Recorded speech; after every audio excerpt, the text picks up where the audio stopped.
Isipin mo to, isang umaga, paggising ng bansa. Ang balitang gumugulat sa mundo.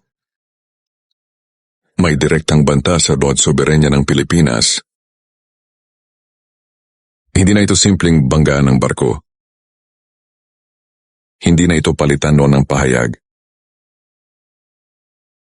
Ang tanong ngayon, handa ba tayo?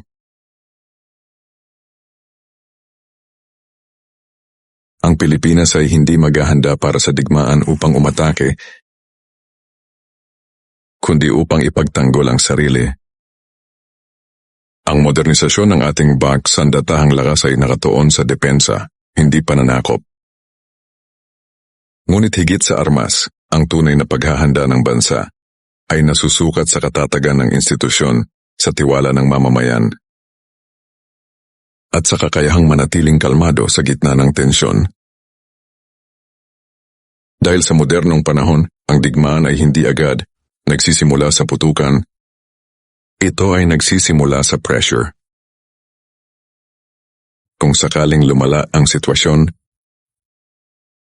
ang West Philippine Sea ang magiging sentro ng tensyon. Hindi agad ito magiging digmaan sa lupa. Mas malamang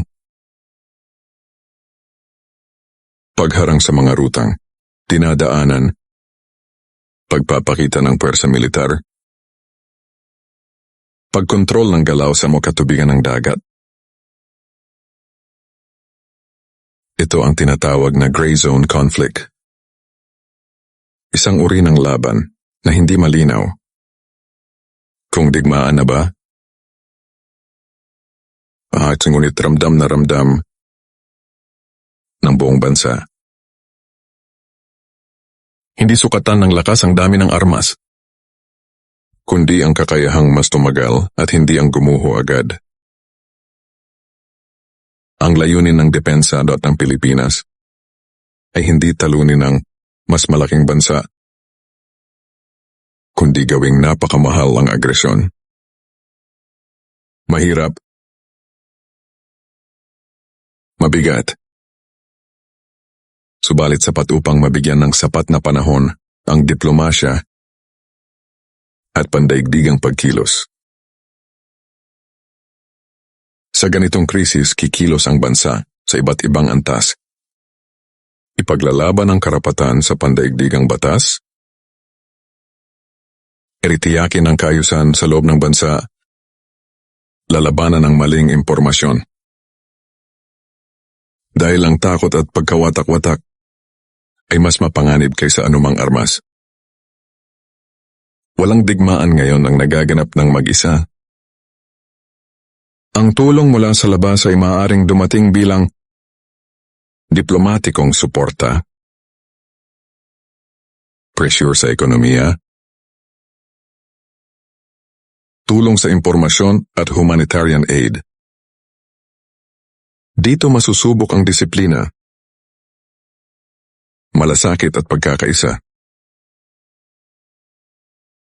Ang digmaan ay hindi rin magiging magaan para sa sinumang agresor. Posibleng paglayo ng pandaigdigang merkado. Pagkawala ng tiwala. Diplomatic isolation. At panloob na tensyon. Sa makabagong mundo at panahon, ang digmaan ay bihirang may tunay na panalo. Kung dumating man ang araw ng pagsubok, huwag tayong talunin ng takot. Dahil ang bansa ay hindi lupa lamang, ito ay tao. At hanggat may Pilipinong handang umunawa, may Pilipinas pa ring tatayo.